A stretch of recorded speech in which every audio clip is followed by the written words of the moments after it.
आती राधे मेरी डूबी मझधार है, सांवरे सलोने आजा।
द्रौपदी की लज्जा राखी, द्रौपदी की लज्जा राखी, तू ही करतार रे, तू ही करतार रे, नहीं आती राधे मेरी डूबी मझधार है, सांवरे सलोने आजा।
अर्जुन का सारथी बनके, अर्जुन का सारथी बनके किया उद्धार है, किया उद्धार है, नहीं आती राधे मेरी डूबी मझधार है, सांवरे सलोने आजा, तेरा इंतजार है, तेरा इंतजार है, नहीं आती राधे मेरी डूबी मझधार है।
आज गोपाल तुमसे, आज गोपाल तुमसे करता पुकार है, करता पुकार है। नहीं आती रातें मेरी डूबी मझधार है। सांवरे सलोने आजा तेरा इंतजार है, तेरा इंतजार है। नहीं आती रातें मेरी डूबी मझधार है। सांवरे सलोने आजा, सांवरे सलोने आजा तेरा इंतजार है, तेरा इंतजार है। नहीं आती रातें मेरी डूबी मझधार है। नहीं आती रातें मेरी डूबी मझधार है।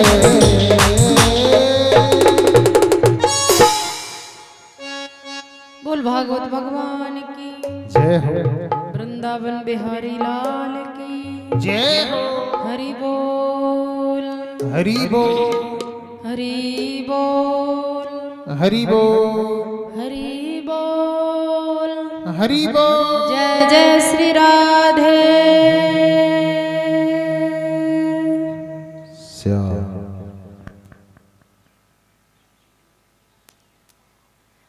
एवमेत निगदिदं पृष्टवान् यद् भवान् मम नृणां यन्म्रियमाणानां मनुष्येषु मनीषिणाम् ब्रह्मवर्चस्व कामस्तु यजेत ब्रह्मणस्पतिम् इंद्रियमिंद्रियकामस्तु प्रजाकाम प्रजापति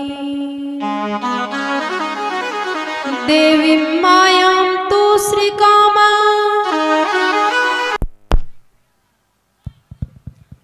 तेजस कामो विवावसु वसु कामो वसून रुद्रान् वीर कामोत वीरवत्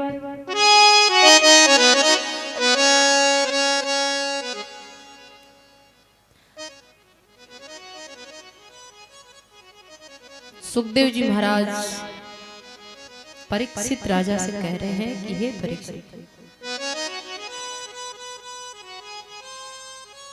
बुद्धिमान व्यक्ति को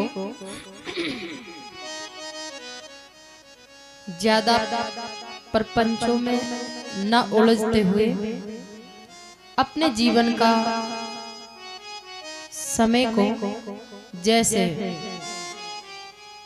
व्यक्ति बहुत धनवान होने के लिए एक एक टका को जोड़ता है, ऐसे ही बुद्धिमान व्यक्ति को चाहिए कि वो अपना ज्यादा से ज्यादा समय बचाएं भजन के लिए, और एक एक बूंद एक एक क्षण समय का बचा बचा कर उसमें ज्यादा से ज्यादा आत्म कल्याण का साधन करें।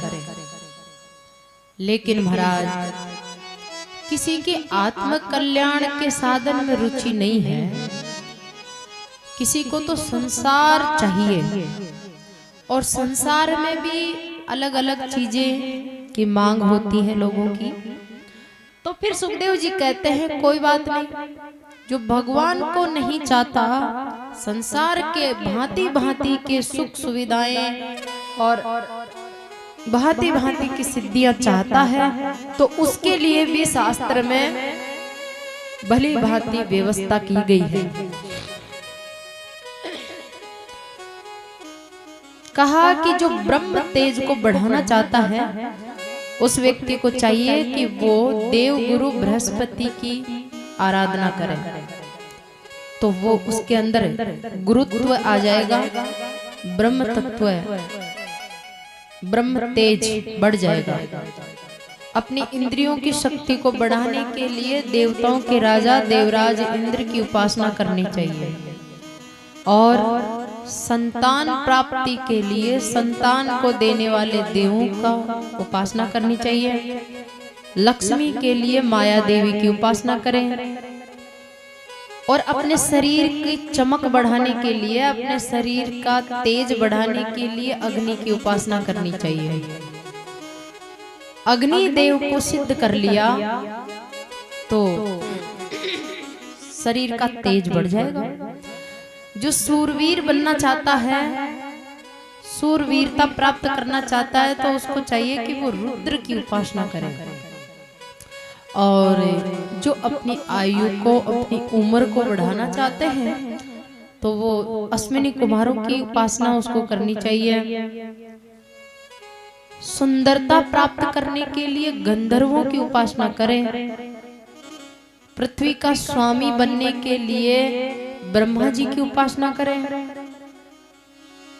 रावण ने ब्रह्मा जी की उपासना की, तीनों लोकों का स्वामी बना।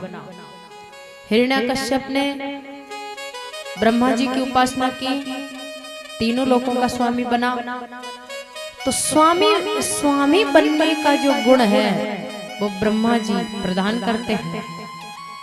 और जिस किसी को ये इच्छा है कि पूरे संसार में मेरा खूब यश बढ़े, तो उसको बड़े बड़े यज्ञ करना चाहिए। और जो कोई खजाना प्राप्त करना चाहता है कि कहीं से मुझे गड़ा हुआ धन मिल जाए, खजाना मिल जाए, तो उसको कुबेर देवता की आराधना करनी चाहिए। कुबेर की आराधना करेगा और उसकी वो तपस्या सिद्ध हो जाएगी। कुबेर प्रसन्न हो गया तो आपको खजाना प्रदान करेगा। जो घर में, परिवार में, पति पत्नी में आपस में प्रेम नहीं है, प्रेम बढ़ाना चाहते हैं, तो पार्वती जी की उपासना करनी चाहिए।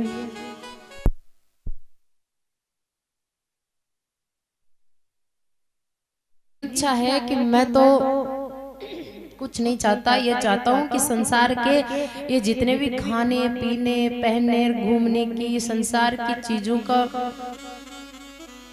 स्वाद लेने की मेरी ज्यादा से ज्यादा इच्छा है।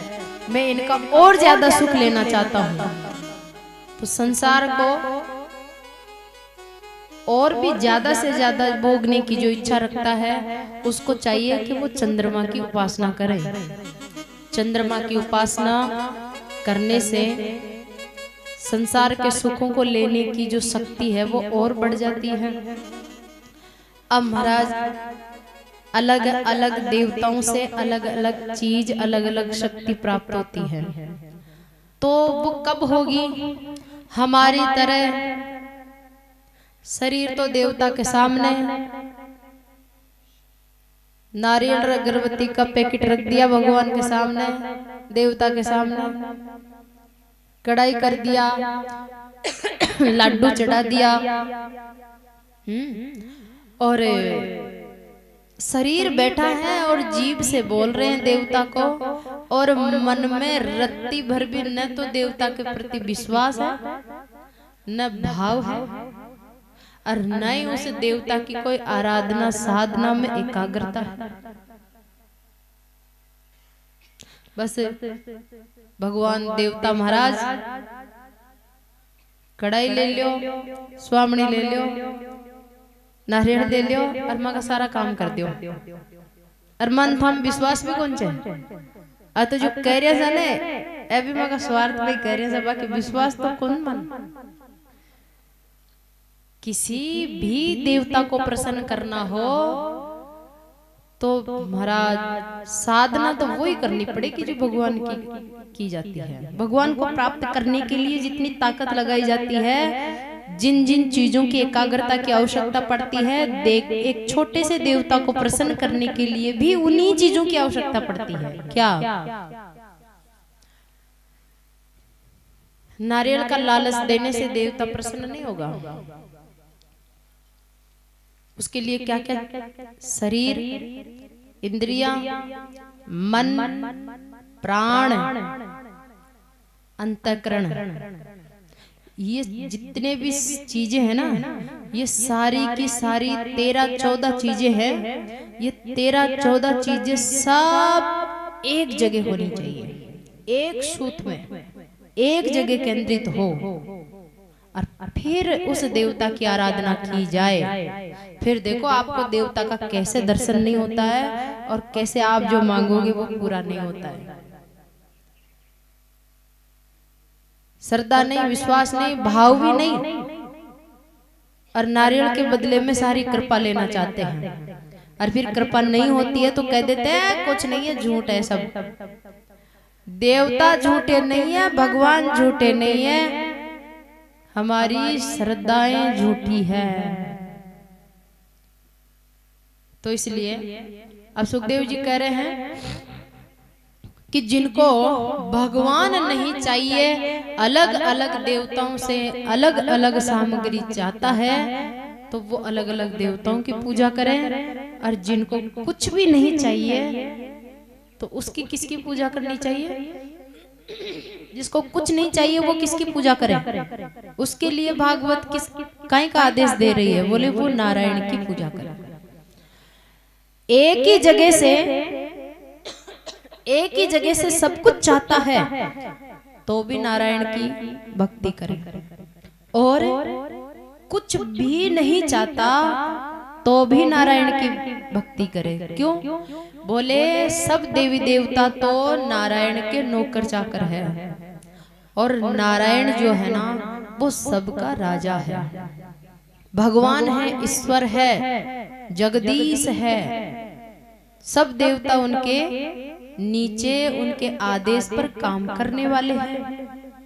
तो बुद्धिमान व्यक्ति को चाहिए कि अगर उसको मित्रता ही करनी है तो वो किससे करे? मित्रता ही करनी है। तो फिर जब इतना बड़ा आदमी जो सबसे बड़ा है वो हमसे मित्रता करने को तैयार है, वो हमको शरण में लेने को तैयार है, अपनी गोदी में बिठाने को तैयार है, हमारे लिए उसके सारे दरवाजे खुले हैं, तो फिर शरण में ही जाना है, मनाना ही है, रिश्ता ही करना है, तो फिर उससे करो। उसके सारे दरवाजे खुले होते हुए भी और फिर उसके छोटे से नौकर से मित्रता करे, उसके शरणागत होए, तो ये तो कम बुद्धि हुई ना, ये ज्यादा बुद्धिमानी थोड़ी हुई। भाई देश का प्रधानमंत्री आपसे हाथ मिलाने को, गले लगाने को तैयार है, आपको गोदी में बिठाने को तैयार है, आपसे रिश्तेदारी करने को तैयार है, और फिर भी आप एक छोटे से चपड़ासी से प्रधानमंत्री के कई नीचे काम करने वाला चपड़ासी से आप वो करोगे तो फिर कम बुद्धिमानी हुई ना। क्योंकि बेचारा वो चपड़ासी से आप मित्रता कर लो, वो तो वो ही देगा, उसके पास इतना पावर है। अब प्रधानमंत्री से करोगे ना तो फायदा किसमें रहा, हानि किसमें? उसमें हानि हुई, उसमें फायदा है। तो भागवत कह रही है कि काम करना है तो फिर फायदे का ही करो ना, हानि का काम क्यों करते हो? राज्य कामो मनून देवान निरतम तो विचरण यजेत, काम कामो यजेत सोमम कामम पुरुषम परम पुरुष की शरण लेनी चाहिए। बुद्धिमान वो है।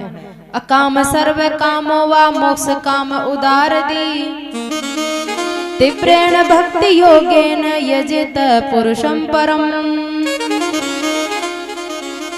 यजेत का मतलब होता है पूजा करना। जो कुछ नहीं चाहता है उसको नारायण का आश्रय लेना चाहिए, और जो नारायण का प्रेम चाहता है, नारायण का भक्ति चाहता है, नारायण से मेरा रिश्ता बहुत मजबूत हो, ऐसा जो चाहता है उसको भगवान के भक्तों से मित्रता करनी चाहिए, भगवान के भक्तों की सेवा करनी चाहिए, भगवान के भक्तों का संग करना चाहिए। आयुर हरति वे पुंसा मुद्दे नस्तम चयन सो,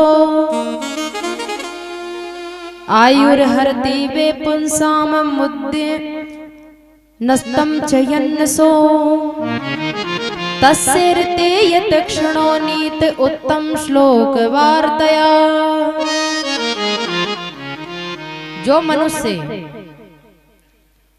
भगवान का सुमिरन नहीं करता, भगवान से रिश्ता नहीं करता, संसार के हर पदार्थ हर व्यक्ति से रिश्ता करता है, सब में रुचि रखता है, लेकिन हरि चरणों में रुचि नहीं रखता, तो उसकी उम्र ऐसे ही बीत रही है। आयुर हरति वे पुंसाम, उस मनुष्य की आयु का सूर्य नारायण रोज सुबह उदय होकर अस्त होकर उसकी उम्र का हरण कर रहा है।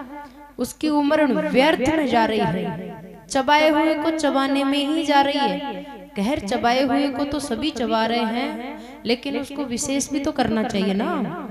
तस्सेरते युक्त क्षणोनीत उत्तम श्लोक वार्ताया। 24 घंटे में 5 क्षण भी उत्तम श्लोक भगवान हरि के बारे में न चर्चा करता है, न चर्चा सुनता है, न स्वाध्याय करता है, न उसका नाम लेता है, न उसको नमन करता है, ऐसे इंसान की आयु व्यर्थ जा रही है।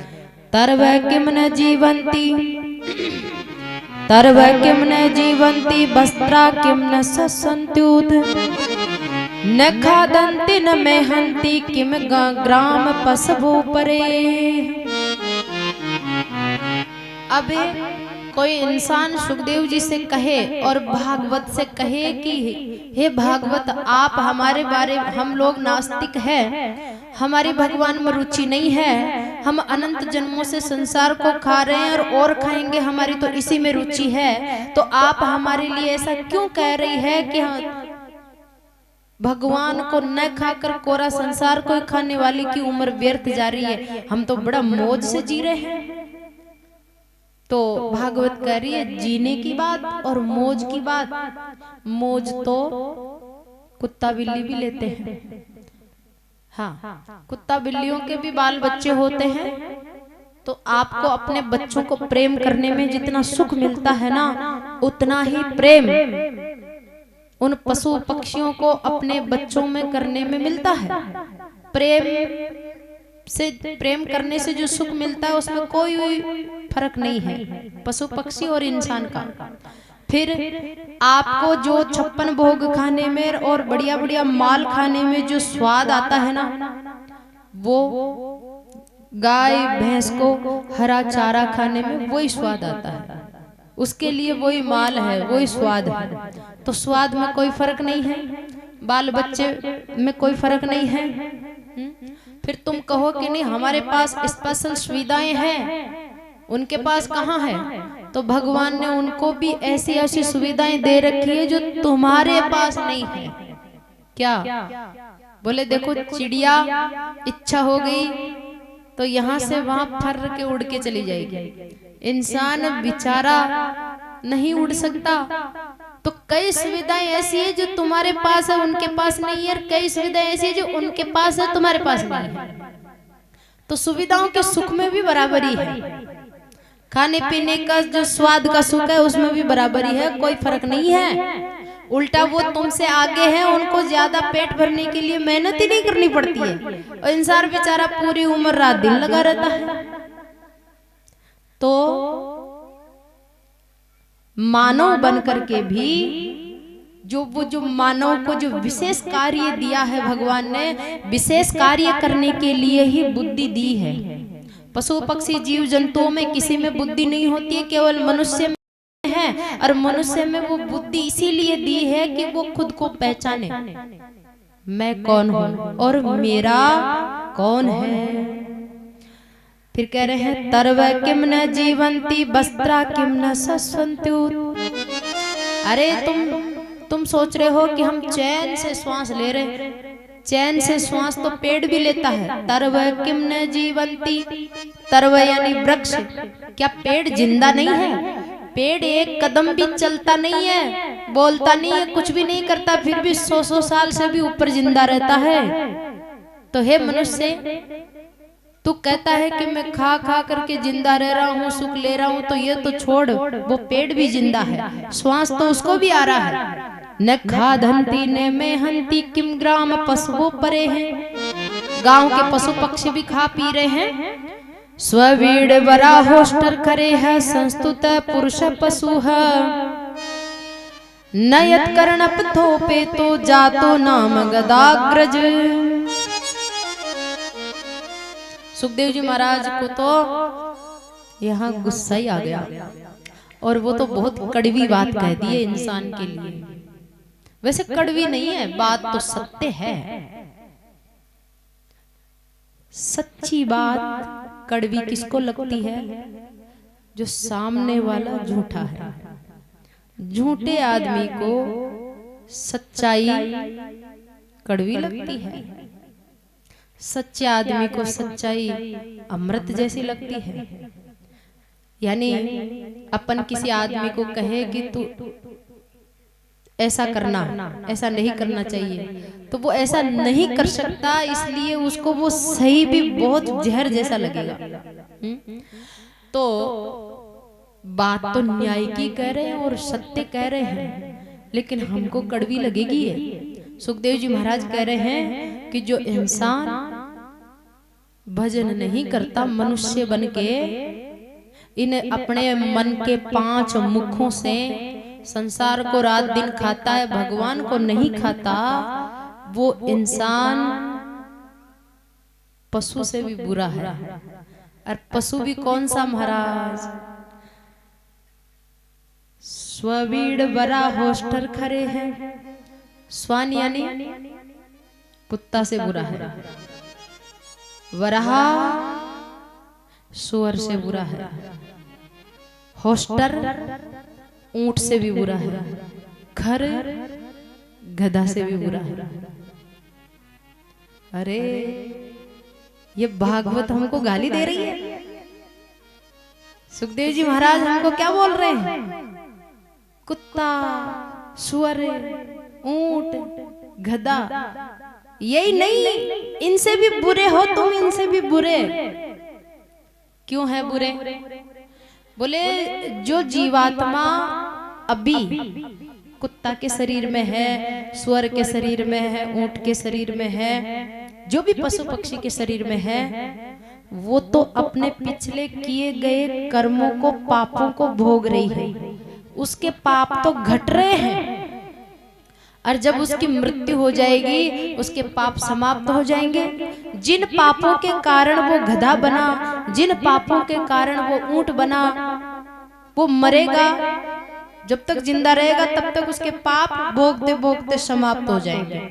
अरे एक दिन उसका पाप समाप्त हुआ और वो तो वापस मनुष्य बनेगा। लेकिन मनुष्य क्या कर रहा है?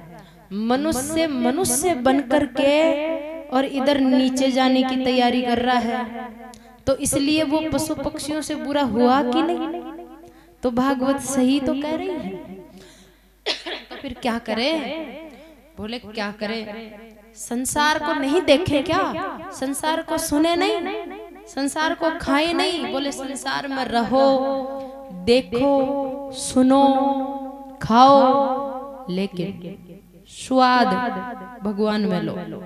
संसार की सुंदरता देखो, लेकिन ये संसार की नहीं है, इसको बनाने वाले का कमाल है। ये फूल सुंदर है, लेकिन इसमें फूल की क्या महिमा? महिमा तो उसकी है जिसने ऐसी डिजाइन बनाई, ऐसा सुंदर कोमल फूल पैदा कर दिया। क्या कमाल है बनाने वाले का। फूल अपने आप थोड़ी बन गया, किसने इसमें इतनी सुगंध भरी है, उसका कमाल है, वो है सुंदर। तो फूल में सुंदरता देखो, लेकिन इसके अंदर जो महिमा महत्व है ना, वो इस फूल का नहीं है, बनाने वाले का है। ऐसे ही किसी इंसान में भी सुंदरता दिखती है, तो वो उसकी थोड़ी है, बनाने वाले का कमाल है। उसका कमाल क्या है? उसकी थोड़ी कोई बस की बात है। ऐसे ही संसार में कोई गुणवान दिखता है, तो वो गुण ईश्वर के हैं, भगवान के हैं, उसने आशीर्वाद के रूप में उस आदमी को दिया है। तो ऐसे सर्वत्र भगवान की ही महिमा देखनी चाहिए। आंखों से आंखों से जो भगवान को नहीं निहारता, अरे इस संसार में भगवान की सत्ता को नहीं निहारता है, तो वो आंखें मोरपंख के समान अंधी है। चाहे वो 100 साल का हो गया और सब कुछ देख पा रहा है तो भी वो अंधा ही है, क्योंकि इसी संसार में उसने भगवान का सौंदर्य नहीं देखा। पैरों से चलकर भगवान से संबंधित स्थान पर नहीं जाता, मंदिर हो कि सत्संग हो कि तीर्थ हो, तो वो उसके पैर है ना पग खंबा के समान है। अपने हाथों से परोपकार नहीं करता, दूसरे की सेवा नहीं करता, भगवान की सेवा नहीं करता, माँ बाप की सेवा नहीं करता, तो वो हाथ है ना मुर्दे के हाथों की समान बेकार है। और महाराज ये जो माथा है ना, माथा पर सुंदर महंगी महंगी पगड़ी बांधता है, महंगी महंगी चुनड़ी ओढ़ता है, महंगी महंगी हीरा मोतियों से जड़ी हुई टोपी लगाता है, खूब सजाता है इस माथा को, लेकिन ये माथा कभी भी हरि और हरि के भक्तों के चरणों में झुकता नहीं है, तो फिर वो माथा तो तुम्बा के जैसा है, बोझ है कहे खाम पवन। ने नहीं संत दरस नहीं देखा, लोचन मोर पंख कर देखा।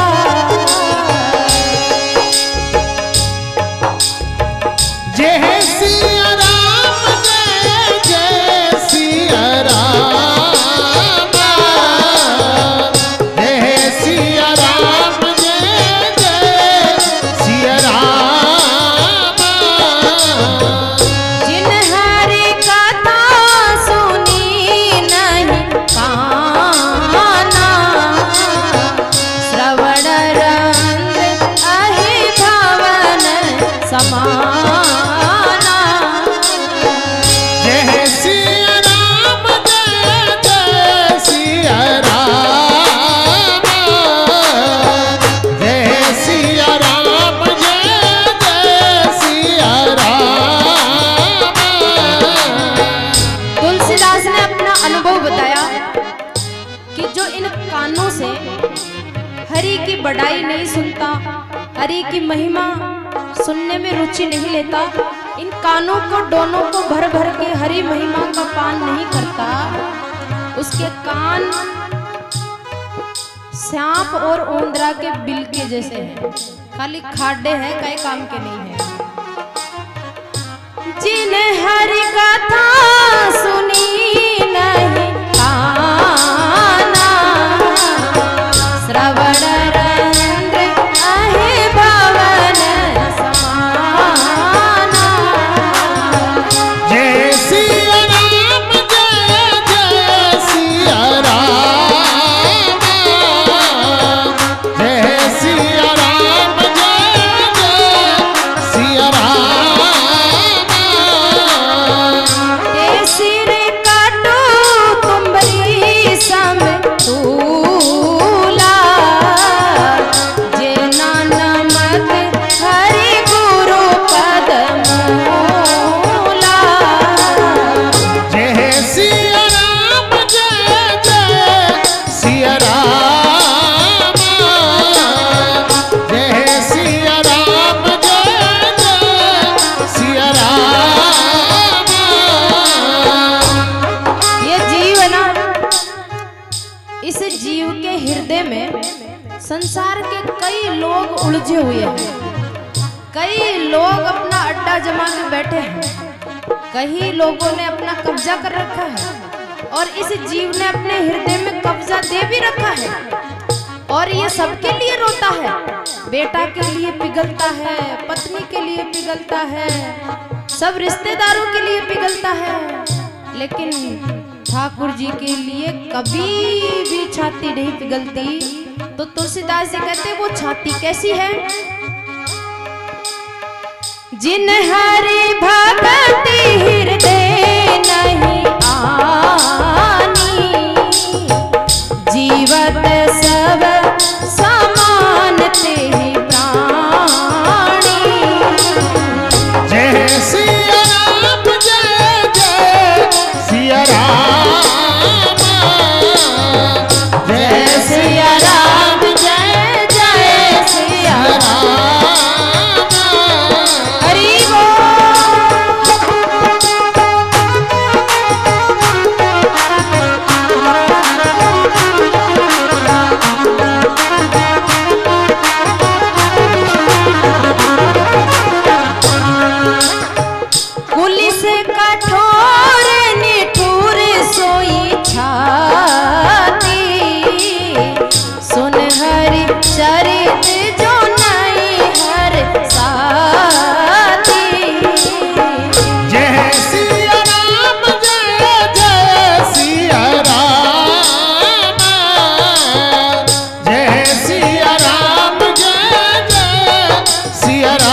ये जीव अनंत जन्मों से दुनिया भर की बातें करती है, दुनिया भर की बातें करती आए है। इस जीव से निंदा करवा लो, चुगली करवा लो, किसी की बड़ाई करवा लो, किसी की बुराई करवा लो, संसार की महिमा का बखान करवा लो, लेकिन ये जीव कभी भूल के भी हरि की महिमा नहीं गाती, ठाकुर जी की बड़ाई नहीं करती कभी ये जीव। ऐसे जीव तो मेंढक की जीव के समान है। मेंढका बोलता है ना, तुलसीदास जी कहते हैं मेंढका बोलता क्यों, क्या जरूरत है इसको बोलने की। और जब मेंढका बोलता है तो क्या होता है, अपने काल को बुलाता है, काल को। जो सांप होता है ना, वो मेंढका के आसपास में रहता है तो भी उसको पता नहीं भाई यहाँ मेंढका है। सांप अपने काम में लगा रहता है, लेकिन मेंढका जैसे ही बोलता है और सांप दौड़ के आता है और हमला कर देता है। तो तुलसीदास ने कहा कि ये मेंढक बोला ही क्यों। तो इंसान जो बोलता है भगवान की बड़ाई को छोड़कर, ये जीव जो कुछ भी बोलती है वो मेंढक की जीव के समान है, फालतू की है। ठाकुर जी की गीत नहीं गाती, भजन नहीं गाती, प्रशंसा नहीं करती, नाम नहीं जपती, ऐसी जीव जो नहीं कराई राम गुण गाना, जी है सोदा दूर जी है समाना। जय सिया राम, जय जय सिया राम, जय सिया राम, जय जय सिया राम। नहीं संत तरस नहीं देखा, लोचन मोर पंख कर देखा। जय सिया राम, जय जय सिया राम, जय सिया राम, जय जय सिया राम। हरि बोल।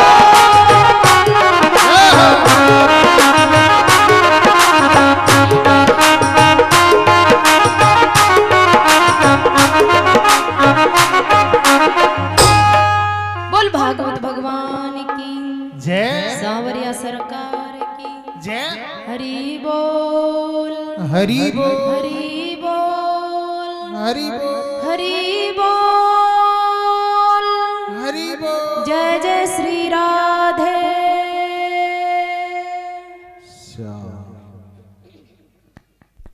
राजा परीक्षित ने पूछा कि महाराज, ये संसार क्या है, किसने इसको बनाया, क्यों बनाया, ये संसार किस पर टिका हुआ है, ये कब तक रहेगा और फिर कहाँ जाएगा, कृपया इसका मालिक कौन है, इसका आधार कौन है, थोड़ा बताइए। सुखदेव जी महाराज हंसे और बोले कि हे परीक्षित, तुमने तो उसकी याद दिला दी, भगवान की याद आई और थोड़ी देर के लिए तो समाधि लग गई। और फिर सुखदेव जी महाराज भगवान को नमन करने लगे। नमः परस्मै पुरुषाय भूयसे, नमः परस्मै पुरुषाय भूयसे, सदुद्भवस्थान निरोध लीलया, ग्रहित शक्ति त्रितया देहिना,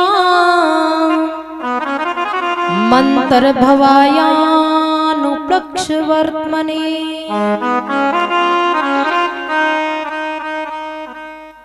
मैं संसार के विषय में बताने से पहले उस परमात्मा को नमन करता हूँ जो ब्रह्मा विष्णु और महेश का रूप धारण करता है। क्यों करता है? क्योंकि ये संसार 3 गुणों से बना है। माया के 3 गुण हैं, सत रज तम। इन तीनों गुणों का संचालन करने के लिए स्वयं परमात्मा ही 3 रूप धारण करते हैं। ब्रह्मा बन करके रजोगुण का संचालन करते हैं, और शिव बनकर के तमोगुण से संबंधित कार्य को संभालते हैं और विष्णु बनकर के, नारायण बनकर के सतोगुण का कार्य संभालते हैं उन परमात्मा को। और फिर इतना ही नहीं, सबके अंदर सब गुणों में, सब पदार्थों में अंतर्यामी रूप से विराजमान भी रहते हैं। और जो बुद्धि का विषय नहीं है, भगवान बुद्धि का विषय नहीं है। बुद्धि से कोई भगवान को पकड़ नहीं सकता। ये मनुष्य खोपड़ी लगाता है सब जगह। भगवान कहता है अगर तू मुझे पाना चाहता है ना तो तेरी बुद्धि का नारियल बनाकर मेरे चरण में चढ़ा दे। अच्छा, ये नारियल क्या है? ये नारियल है क्या? ये हमारे माथा का रूप है। और माथा से तात्पर्य है बुद्धि। बुद्धि नारियल गुड़ाया हो भगवान के, मतलब नारियल चढ़ा दो, मतलब अपनी बुद्धि को चढ़ा दो भगवान के। बुद्धि भगवान को चढ़ा दिया ना, फिर वो सब संभाल लेगा। तो ये जो नारियल है ना, बुद्धि का प्रतीक है, हमारे सिर का प्रतीक है। नारियल चढ़ाना मतलब अपना सिर चढ़ाना भगवान को। और शरीर में सबसे महत्वपूर्ण इंपॉर्टेंट चीज जो है वो माथा है। सबसे पवित्र मानो कि सबसे श्रेष्ठ मानो कि सबसे ऊंचा मानो। ये महाराज पूरे शरीर का हेड ऑफिस है है ना। तो सारे कार्य इस हेड ऑफिस में होते हैं और इसी में इसका जो मैनेजर बैठता है, मैनेजर साहब। तो नारियल इसलिए चढ़ाया जाता है, उस नारियल में हमारी भावना जुड़ी रहती है और उस भावना के माध्यम से हमारी बुद्धि का समर्पण होता है। ऐसा पूरी जिंदगी बार बार करेंगे, बार बार करेंगे, बार बार करेंगे, हर जन्म में करेंगे तो समर्पण का संस्कार ऊंडा पड़ता जाएगा, पड़ता जाएगा, पड़ता जाएगा, पड़ता जाएगा। और एक दिन वो संस्कार फिर पक जाएगा और फिर वो हकीकत में बुद्धि समर्पित हो जाएगी। फिर तो नारियल बुद्धि से जोड़ता है। ये चढ़ाने के लिए ही है, ऐसे अकड़ने के लिए नहीं है। सदगुरु और ठाकुर जी के चरणों में चढ़ाने की चीज है ये। यद कीर्तनम यत स्मरणम यदीक्षणम यद वंदनम यत श्रवणम यदर्हणम लोकस्य सद्यो विदुनोति, लोकस्य सद्यो विदुनोति कल्मषम् तस्मै सुभद्र सर्वसे नमो नमः। बोले महाराज सब कुछ भगवान को चढ़ाओ, इच्छा जो तो वही तो चढ़ इन्हीं चढ़ा दो। बुद्धि ने चढ़ा दिया फिर बच्चों का ही। बोले बचा के रखना भी तो नहीं है ना, बचा के नहीं रखना है, सब उसी को चढ़ाना है, तभी तो वो अपनाएगा। आप तो बुद्धि उसके चढ़ा दो, फिर वो उसका दर्शन वो खुद देगा आपको। बुद्धि से पकड़ना चाहेंगे तो फिर नहीं चलेगा, पकड़ में नहीं आएगा। तो वो ऐसा है कौन भाई, उसकी क्या महिमा है? बोले उसकी महिमा बहुत है। कोई आदमी बिना देखे भी अगर उसमें विश्वास करके यत कीर्तनम, उसका कीर्तन करना शुरू कर दे तो भी उस जीव के पाप नष्ट होते हैं और पवित्र होता है। यत स्मरणम, सुमिरण करने से, देखो संसार के किसी भी चीज की, किसी भी आदमी को याद करने से माया मजबूत होती है और भगवान को याद करने से माया ढीली पड़ जाती है, कमजोर पड़ जाती है, पाप बिचारे ढीले होने लग जाते हैं। तो भगवान का सुमिरण भी पवित्र है, उनकी पूजा करना भी पवित्र है। पूजा करने के लिए भागवत मना नहीं कर रही है। भागवत क्या कर रही है? यत कीर्तनम, कीर्तन भी श्रेष्ठ है। यत स्मरणम, सुमिरण भी श्रेष्ठ है। यदीक्षणम, प्रदक्षिणा करना भी श्रेष्ठ है। यद वंदनम, भगवान का वंदन करो, हाथ जोड़ करके प्रणाम करना, ढोक खाना, उससे भी कल्याण होता है। यद वंदनम और यत श्रवणम, उसके बारे में सुनने से भी कल्याण होता है। यदर्हणम, लोकस्य सद्यो विदुनोति कल्मषम्, कलमसम यानी कलमस यानी पाप है, पवित्र हो जाते हैं। तपस्विनो दान परा यशस्विनो मनस्विनो मंत्रविद सुमंगलाः क्षेमं न विन्दन्ति विनाय दर्पणम् तस्मै सुभद्र सर्वसे नमो नमः। अगर दुनिया का सबसे बड़ा तपस्वी होकर अपनी तपस्या को भगवान को अर्पित नहीं करता है तो वो उसकी तपस्या ही एक दिन उसको खा जाती है। वो तपस्या उसका कल्याण नहीं करेगी तो क्या करेगी? बोले अभिमान बन जाएगी, अभिमान बन करके उसी को गड़ जाएगी एक दिन। तो अगर कोई तपस्वी तपस्या कर रहा है तो भागवत कहती है कि वो अपनी तपस्या को भगवान को अर्पित कर दे, जैसे अपनी बुद्धि अर्पित करे वैसे, तभी उसका कल्याण होगा। तपस्वीनो दान परा। कोई संसार में कोई आदमी है, कोई व्यक्ति है तो उसकी आदत है दान करने की, खूब दान करता है, लेकिन दान करने के बाद उसके मन में ये भाव रहता है कि मैं दानी हूँ, मेरा धन है और मैं करता हूँ, तो उसका दान करना बेकार। तो फिर क्या करे? बोले भगवान को अर्पित कर, भगवान को अर्पित कर दे, तब तेरे दान की शोभा बढ़ेगी, सैकड़ों गुना, हजारों गुना, अनंत गुना हो जाएगा तेरा दान। दान तू कर रहा